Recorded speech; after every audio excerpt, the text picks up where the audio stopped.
समता नागरी सहकारी पतसंस्था ही महाराष्ट्रातली एक अग्रगण्य पतसंस्था आहे.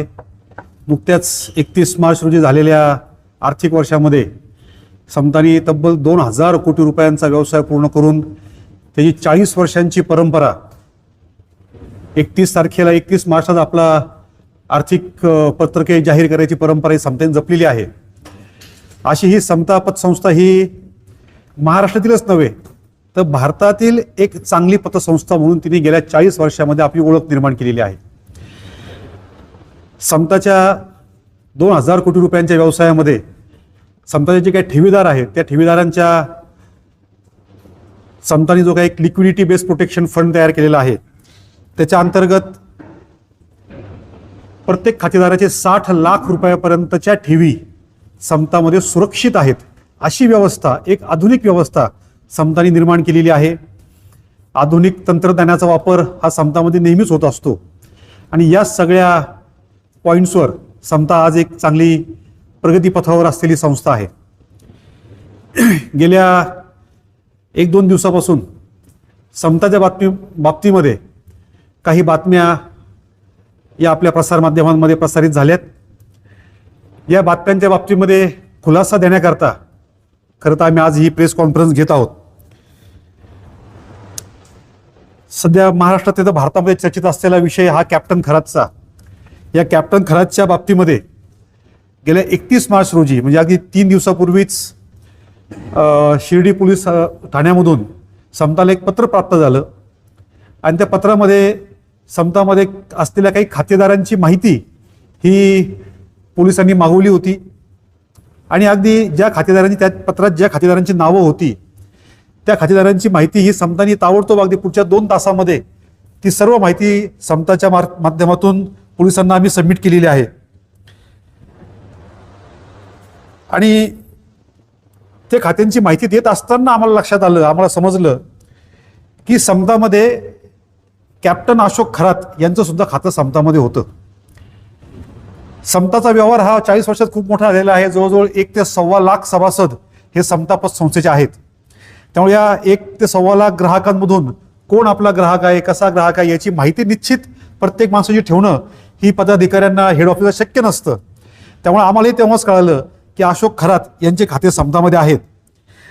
पण ती खाते ओपन करताना जी काय खात्यांची माहिती आम्हाला पोलिसांनी मागवली होती, जी खाती आमच्याकडे आहेत, जी काय 1,10,000 खाती समतामध्ये आहेत, या सर्व खात्यांची KYC ही पतसंस्थांच्या जो सहकार खात्याची नियमावली आहे, जे आमचे उपविधी आहेत त्या उपविधीप्रमाणे पूर्ण KYC नॉर्मची पूर्तता ही समताने केलेली आहेत.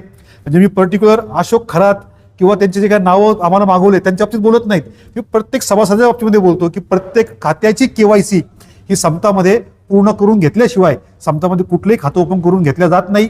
तशाच पद्धतीने या अशोक खरात असो किंवा इतर खातेदारांची माहिती जी आम्हाला पोलिसांनी मागवली होती त्या सर्व खातेदारांची KYC आम्ही नियमाप्रमाणे पूर्ण करून घेतलेली होती. त्यामुळे हे सर्व खाते नियमित समतामध्ये होते. हे पूर्ण खाते कायदेशीर पद्धतीने समतामध्ये उघडण्यात आलेले होते आणि या सर्व खात्यांमध्ये साधारणतः मे 2021 पासून तर जानेवारी 2026 पर्यंत या सर्व खात्यांमध्ये व्यवहार चालू होते. 2021 साली आमच्याकडे ते खाते ओपन झाले. त्याच्यानंतर त्याच्यामध्ये बऱ्यापैकी ट्रान्झॅक्शन झाले.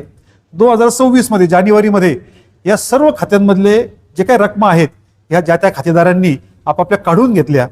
त्याच्यामागे त्यांचे काही वैयक्तिक कारणं असतील हे आम्हाला माहीत नाही, परंतु जानेवारीमध्ये त्यांनी सगळे आपले पैसे त्यातून काढून घेतले आणि त्याच्यानंतर या खात्यामध्ये काही व्यवहार राहिले नाही. आजच्या तारखेला पाहायला गेलं तर फक्त अशोक खरात हे जे आहेत, अशोक खरात आणि त्यांचे परिवार म्हणजे त्यांचे बायका मुलं जे असतील त्यांचे जे काही 3-4 खाते आमच्याकडे आहेत त्याच्यामध्ये साधारणतः 30 लाख रुपयापर्यंतचा बॅलन्स हा त्याच्यामध्ये आहेत. ते खाते आम्ही फ्रीज सुद्धा करून ठेवलेले आहेत. आणि खरं तर म्हणजे ही सगळी माहिती पोलिसांनी आम्हाला पत्र दिलं होतं की या सगळ्या गोपनीय माहिती आहेत. या माहितीमुळं या माहितीचा बाहेर पब्लिश झाल्या त्याच्यामुळे आमच्या चौकशीवर परिणाम होऊ शकतो. त्यामुळं तुम्ही कुठल्याही स्वरूपाची जास्त माहिती ही तुम्ही बाहेर कोणालाही देऊ नका. त्यामुळे मागच्या 2 दिवसापासून कोणालाही काही माहिती दिली नव्हती, परंतु आज ज्यावेळेस जास्तच मीडियामध्ये विषय यायला लागला म्हणून आम्ही आमच्या खातेदारांना त्रास होऊ नये. कारण काय असतं की कुठल्याही एका आर्थिक संस्थेवर जर काही आरोप झाले तर ती एक आर्थिक संस्था अडचणीत येत नाही, त्या आर्थिक संस्थेमधील जे काही 1 ते 1.25 लाख ग्राहक असतात हे सर्व ग्राहक अडचणीमध्ये येतात. त्यामुळे आम्हाला आज ही प्रेस कॉन्फरन्स घेणं आम्हाला गरजेचं वाटलं, समताच्या बाबतीमध्ये खुलासा करणं गरजेचं वाटलं. परंतु कुठलीही जास्त अधिक गोपनीय माहिती, तपासाला त्रास होईल अशी कुठलीही गोपनीय माहिती आम्ही न सांगता ठराविक पद्धतीने आमचा खुलासा आम्ही आजच्या या प्रेस कॉन्फरन्समध्ये करत आहोत. माझी खरं तर सगळ्यांना विनंती आहे आपल्यामार्फत की कोणीसुद्धा खोट्या अफवा पसरू नका. ज्या अफवा पसरवल्या जात आहेत त्याच्यावर कोणी शहानिशा केल्याशिवाय विश्वास ठेवू नका. आणि माझं प्रसारमाध्यमांनी म्हणणे आहे की कृपया आपण बातम्या द्या, निश्चित बातम्या द्या. तुमच्या बातम्यांमुळे पोलिसांच्या तपासाला सहकार्य सुद्धा होतं, परंतु बातम्या कृपया विपर्यास्त देऊ नका. काही बातम्यांमध्ये आम्हाला बघायला मिळालं, उल्लेख असा देण्यात आला की समतामध्ये बनावट खाते उघडण्यात आले. माझी आपल्या सगळ्यांना सांगणं की बनावट कुठलंही खातं समतामध्ये नाही. खात्यांची पूर्ण कायदेशीर पूर्तता केल्यानंतरच आम्ही समतामध्ये खाते ओपन केलेले आहेत. कायदेशीर पद्धतीने जे त्यात व्यवहार करता येतात त्याच पद्धतीनं समताने याच्यामध्ये पूर्ण व्यवहार केलेले आहेत. पुढे बातमी आली की एका दिवसात लाखो रुपयांचे व्यवहार झाले. झाले ना, त्याचं खातं उघडलं गेलं, बँकेचं खातं आहे, त्यात लाखो काही कोट्यवधीचे व्यवहार होऊ शकतात एका दिवसामध्ये, पण ते नियमित होतात का हा विषय महत्त्वाचा आहे. आणि समतामध्ये जे काही व्यवहार झालेले आहेत हे पूर्णपणे नियमित झालेले आहेत. काही ठिकाणी बातम्या आल्या की SITने चेअरमन साहेब आणि आमचे सरव्यवस्थापक यांची SITने चौकशी केली. कुठलीही चौकशी वगैरे केलेली नाही. आम्हाला पोलिसांकडून पत्र आलं आणि त्या पत्राच्या मागणीप्रमाणे जे काही कागदपत्र आवश्यक होते पोलिसांना ते सर्व कागदपत्रांची पूर्तता करून देण्यात आलेली आहेत. माझी या निमित्ताने आपण सर्वांना तीच विनंती आहे की समता पत्र संस्थेने 40 वर्षामध्ये विश्वास आणि सुरक्षितता या ब्रीदवाक्यानुसार जे काही आतापर्यंत ग्राहकांचे व्यवहार केलेले आहेत, ठेवीदारांचे व्यवहार जपलेले आहेत, असेच व्यवहार इथून पुढे सुद्धा पारदर्शी पद्धतीपणे कायदेशीरप्रमाणे सहकार खात्याने घालून दिलेल्या उपविधीप्रमाणे सहकार खात्याच्या कायदेशीर बंधनाप्रमाणे समतामध्ये व्यवहार होतात. तसेच व्यवहार इथून पुढे सुद्धा होत राहतील. त्यामुळे कोणीही समताच्या बाबतीमध्ये शंका घ्यायचं कारण नाही. सर्वांनी असेच विश्वासपूर्ण व्यवहार समतामध्ये करावेत आणि समताला सहकार्य करावं. धन्यवाद.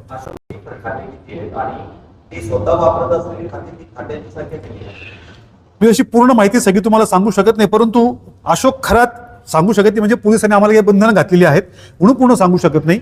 परंतु अशोक खरात यांचे परिवाराच्या बाबतीत 4 खाते आमच्याकडं अजूनही आहेत आणि त्या खात्यांमध्ये साधारणतः 30-1 लाख रुपयांच्या आसपास बॅलन्स आता सुद्धा आहे. आमच्या माहितीप्रमाणे 57 लोकांचे 100 खाते आणि हे सगळे ऑपरेट हा एकटा अशोक खरात करतो.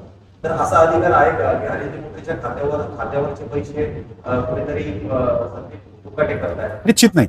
असा कुठलाही व्यवहार होऊ शकत नाही. बँकिंग नॉर्म्स प्रमाणे जर करत असेल, ज्यावेळेस खातेदाराबरोबर खातेदाराबरोबर जर कोणी आलेला असेल पण खातेदार समक्ष असेल, त्याची सही जर पडताळणी आम्ही करत असेल, खातेदाराकडून शहानिशा सही होत असेल तर त्या खात्यामध्ये आम्ही निश्चित व्यवहार करू शकतो. त्याच पद्धतीने नियमाप्रमाणे आम्ही पूर्णपणे हे व्यवहार केलेले आहेत.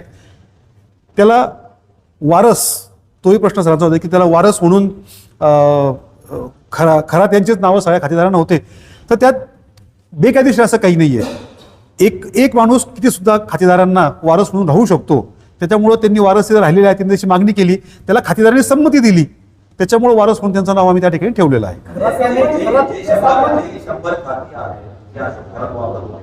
त्या लोकांनी स्वतः केवायसी करून दिली होती का आणि त्यांनी त्या सर्व खातेदारांची केवायसी ही पूर्णपणे केलेली होती. याच्यातले बरेचसे खाते जे आहेत 2021 मध्ये खाते ओपन झालेले आहेत. आणि आपल्याला माहिती असेल की 2021 मध्ये आपल्याकडे कोरोना होता. त्या कोरोना काळामध्ये हे सर्व खाते ओपन झालेले आहेत आणि त्यावेळेस सर्व ट्रान्झॅक्शन हे ऑनलाईन चालायचे, केवायसी सुद्धा ऑनलाईन चालायची. पण ती केवायसी आम्ही डिजिटली फेच करून घेतलेली आहे. ती केवायसी खरोखर आहे की नाही, ही त्याच माणसाची आहे का, त्यांचा व्हिडिओ केवायसी आम्ही करून घेतलेला आहे. अशा केवायसीच्या सर्व निकषांची पूर्तता आम्ही त्यावेळेस पूर्ण करून घेतलेली आहे. त्यामुळे कुठेही बनावट खाते आहे असा कुठेही प्रकार समतामध्ये नाही. 100 खातेदार वेगवेगळे आहेत, मात्र त्यांना नॉमिनी म्हणून अशोक खरात घ्यायचा आहे.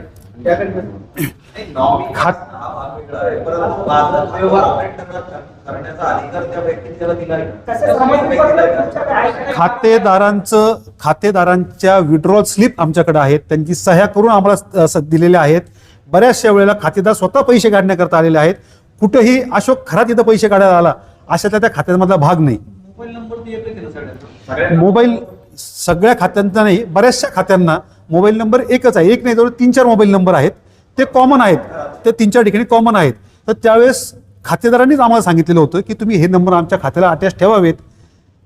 जसं आपण बघितलं असेल की बऱ्याचशा घरांमध्ये जे ग्रामीण भागामध्ये असतात, आधार कार्डला, वडिलांच्या आधार कार्डला मुलाचा मोबाईल नंबर असतो, कारण की त्या वडिलांना कळत नाही कसे व्यवहार करावेत. म्हणजे काय ते आधार कार्ड बोगस आहे का? तसं नाही होत. त्यामुळे हे खाते जे आहेत, खातेदारांनी सांगितल्यावर आम्ही तशा अकाउंट ओपन झालेले आहेत.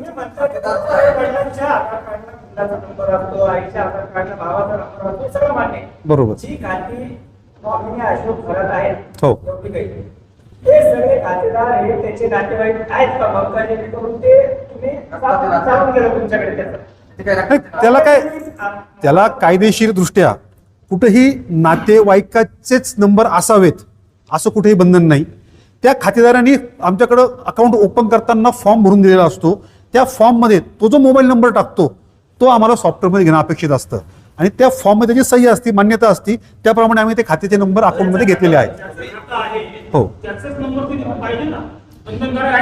हो. आता ज्या वेळेस तुम्ही खातं ओपन करतायत त्यावेळेस तुम्ही जर एक्स माणसाचा नंबर दिला, फॉर्ममध्ये जो नंबर आला तो नंबर आम्हाला टाकणं अपेक्षित असतं. हो.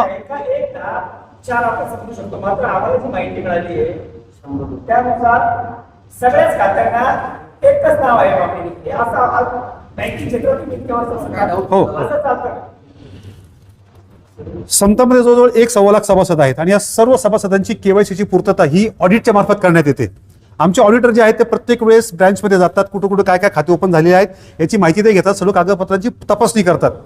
सहकार खात्याने जे निकष टाकून दिलेले आहेत त्या निकषांप्रमाणे जर खाते केवायसी बरोबर असेल तर ते खाते ओके आहेत म्हणून आम्ही ते ओपन केलं जातो. त्यामुळे नियमामध्ये हा विषय बसतो, त्यामुळे आम्ही ते कुठे त्याच्या पूर्तता केलेली नाही.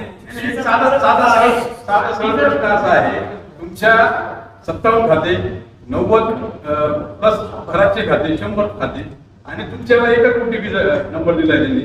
मग बँकेचे लक्ष देत नाही का हे काही आर्थिक गैरव्यवहार आहे, याच्यामध्ये काहीतरी काळा पैसा गोरा पैसा करतात?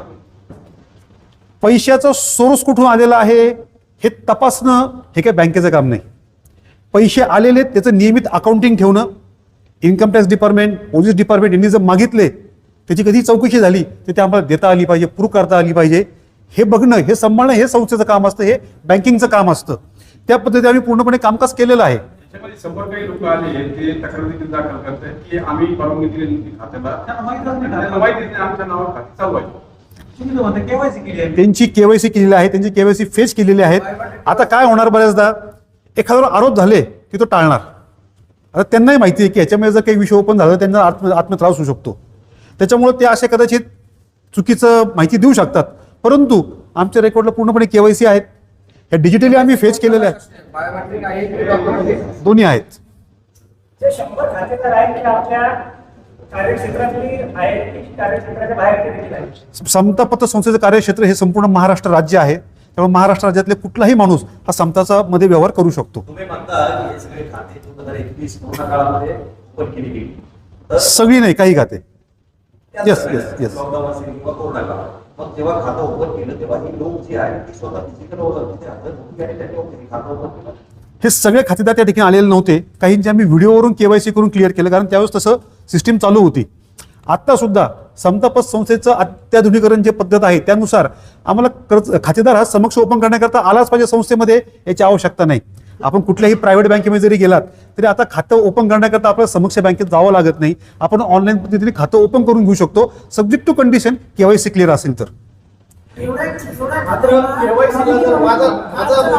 माझं नाव आहे, मला अकाउंटला मला तुमच्याकडे खाते खोलायचे आहे, पण माझा आधार कार्डला माझा वैयक्तिक नंबर लिंक आहे, पण अशोक खराबचा जो नंबर आहे तो एक देखील केवायसी साठी पूर्ण होऊ शकतो. त्याच्यामध्ये 2 नंबर असतील ज्याच्यावर OTP जातो तो नंबर आणि प्लस हा एक नंबर असा असेल तर ते पण होऊ शकतं, किंवा तुम्ही केवायसी करा दुसरा नंबर पण देऊ शकतात. केवायसीचे परत 2 प्रकार, काही काहींच्या मोबाईल नंबरला केवायसी कनेक्ट नव्हता सुरुवातीला, आता कंपल्सरी झाले. जेव्हापासून जनधन आधार योजना वगैरे सुरू झाली तेव्हापासून कंपल्सरी झालेले आहेत. सुरुवातीला मोबाईल नंबर कनेक्ट नव्हते आधारला, त्यावेळेस आपण आधार जे आहे ते आपण फेच करून व्हेरीफाय करायचो किंवा सेल्फ अटेस्टेड करून आपण आधार कार्ड घ्यायचो. सर तुम्ही म्हणता की लाखो सभासद आहेत, मात्र एकच व्यक्ती या 2-3 वर्षाच्या काळामध्ये या सगळ्या अकाउंटवरनं 60 कोटीपेक्षा जास्तचा व्यवहार करतो, तर पतसंस्थेला शंका आली की सर हे 60 कोटीचा विषय नाही. समता पत संस्थेमध्ये प्रत्येक वर्षी हजारो कोटी रुपयांचे व्यवहार होतात. त्यामुळे त्यातला 60 कोटी हा विषय जो आहे तो समताच्या हिशोबाने काय फार मोठ्या अशातला भाग नाही. ट्रान्झॅक्शन नियमित होत आहेत का हे आम्ही चेक करत असतो. आमच्याकडे सेपरेट ऑडिट कंट्रोल रूम आहेत. त्याच्यामध्ये कुठेही जर अनियमित ट्रान्झॅक्शन झालं तर आमच्याकडे लगेच ते मार्क सेन्सर होतात. त्यामुळं कुठेही अनियमित ट्रान्झॅक्शन या सगळ्या प्रोसेसमध्ये कुठेही झाले नाही. सगळे ट्रान्झॅक्शन नियमित पद्धतीने झालेले आहेत.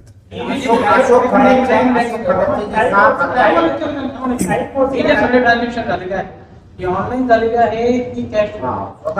काही ऑनलाईन आहेत, काही ऑफलाईन आहेत.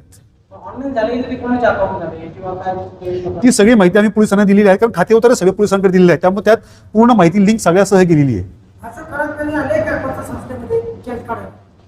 खाते ओपन करताना आलेले आहेत आणि कॅश काढायला आलेले आहेत. नॉमिनी लावण्यासाठी नातेवाईक असणं गरजेचं असतं ना. असं कुठे नियम नाहीये की तो नॉमिनीच लागला पाहिजे म्हणून. क्षेत्रामध्ये नॉमिनीचं रिलेशन द्यावं नॉमिनेशन फॉर्म. तुम्ही मित्र म्हणून सुद्धा लिहू शकता. याच मित्राचा फायदा आपण घरात घेतलाय का? त्याच्यावर मी डायरेक्ट ओपनली बोलणं योग्य होणार नाही. तो अर्थ तुम्ही काढून घ्यावा. ज्या पद्धतीने ट्रान्झॅक्शन झाले की जास्त किंवा एकदा तुमचं लक्षात येते काही खाते अशी आहेत की त्या खात्यांमध्ये मोजके काही खात्यांमध्ये एका दिवसाला भरपूर रक्कम जमा व्हायची.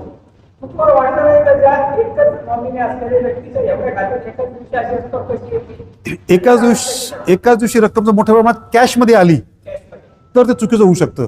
परंतु रक्कम जर ट्रान्सफर आलेली असेल तर त्यात येस, आता आलेली आहे का नाही हे मी ओपन बोलू शकत नाही. परंतु आमच्याकडे जी आलेली आहे ती मॅक्झिमम रक्कम ज्या मोठ्या रकमा आहेत या ट्रान्सफरनी आलेल्या आहेत. पण विड्रॉल पण एकाच दिवशी झाल्यात ना. एका दिवशी नाही झालेले आहेत, वेगवेगळ्या दिवशी विड्रॉल झालेले आहेत. ज्या दिवशी स्थितीत एक व्यवहार झाला आहे हा, त्या दिवशी विड्रॉल झाले आहेत ना. कधी आता व्यवहार कधी झाले हे मला माहित नाही. परंतु विड्रॉल होताना जवळजवळ 8-10 दिवस ती प्रोसेस चाललेली आहे. हे सगळं प्रकरण समोर आल्यानंतर समता पतसंस्थेने काय निर्णय घेतले ही जेवढी खाती आहेत त्या अशोक खराची असतील वैयक्तिक त्याच्या फॅमिलीची आणि ते नॉमिनी असलेल्या खात्याच्या संदर्भात काय निर्णय पतसंस्थेने घेतले सगळे फ्रीज केले का? समता पतसंस्थेने जेवढे पोलिसांनी आम्हाला खाते सांगितले ते सर्व खाते फ्रीज केलेले आहेत. आणि मी तुम्हाला सुरुवातीला सांगितलं की त्या जे काही अशोक खरात परिवार सोडून जे इतर खाती आहेत त्यात काय फार मोठा बॅलन्स आहे अशातला भाग नाही. खरात फॅमिलीमध्ये जे काही आहेत साधारण 30-35 लाखाचे अमाऊंट आहेत आणि ते सर्वच खाते आम्ही फ्रीज केलेले आहेत. त्यात कुठेही ट्रान्झॅक्शन इथून पुढे होऊ शकत नाही. राज्य महिला आयोगाच्या अध्यक्ष रुपाली चाकणकरांचं देखील खाता आहे, त्यांच्या परिवारातून देखील नागरिकांचं खातं असल्याची माहिती समोर आली. प्रथा आहे. ते मला गोपनीयतेमुळे बोलता येणार नाही. त्याची माहिती तुम्हाला पोलीस व्यवस्थित देऊ शकतात. आम्ही पोलिसांकडे सगळे कागदपत्र सबमिट केलेले आहेत. 80 लाख रुपये बाकी आहेत बरं खात्यात. सध्याची रक्कम 78 लाखाच्या आसपास या सगळ्या खात्यांमध्ये शिल्लक आहे पतसंस्थेकडे. ती सगळी फ्रीज केली आहे. सर्व खाती फ्रीज केलेली आहेत. पूर्ण खाती फ्रीज केली आहेत. त्यात पोलिसांच्या परवानगीशिवाय काहीही व्यवहार होऊ शकत नाही. ओके.